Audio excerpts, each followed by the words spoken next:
ene no yebesua sene ube remove background noise e free audio mu a record audio be for a certain purpose opesen ka voice no emuda hopa nanso no baby a record ye no e bia nye studio e na wo ye no noise wom opese uyi noise no e free mu a sa free software we say ebe boa ama we yi noise no e free wo audio mu simple kra hwe video description na say me de link bi ato ho mi asa link ne so na bra website ne so na download the sa software we say the din at the descript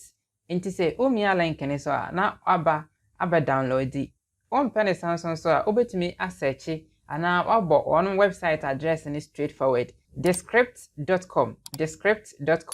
na wako download the software we say okay inti say o wi a na we install it before ansa obetimi a download the software we say no just say what sign up for account inti say umia download ni so a na what sign up for a free account no it me a download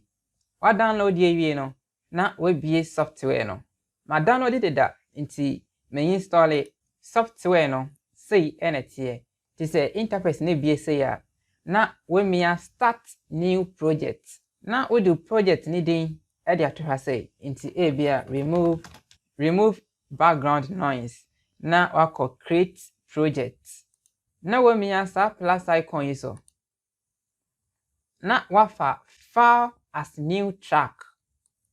na wako hwehwe o file no folder kwa we de to mu no na wako select into file we say na me be use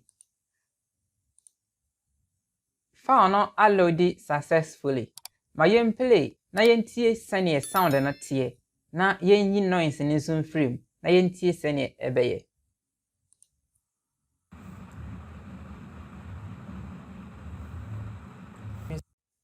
epa cho hu sane noise no e wa ade anim so enti ma me and go back na me sign and replay na me fan kire wa de so e bia wa record voice bisa noise wo enti e wo se oyi frame why okay abani say ya click sa volume icon that has say no audio icon and say speaker icon me aso na ehwe won se nifa so ha say filters bia ba ha say me add effect ne so mefa keza ne to audio repair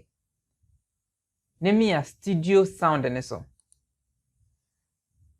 noise no e remove enti mayembo na yentie sene result no etie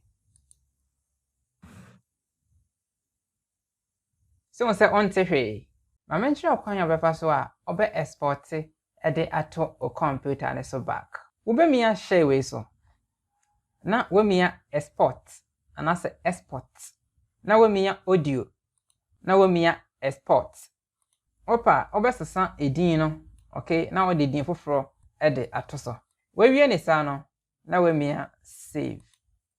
right pese we sia kwan ya befa so a obe browse for free e wo Ghana hwe sa video we say na be try send be browse for free e wo Ghana wo mra onto data bia me da say ye be share wo sa video ni mu macro for now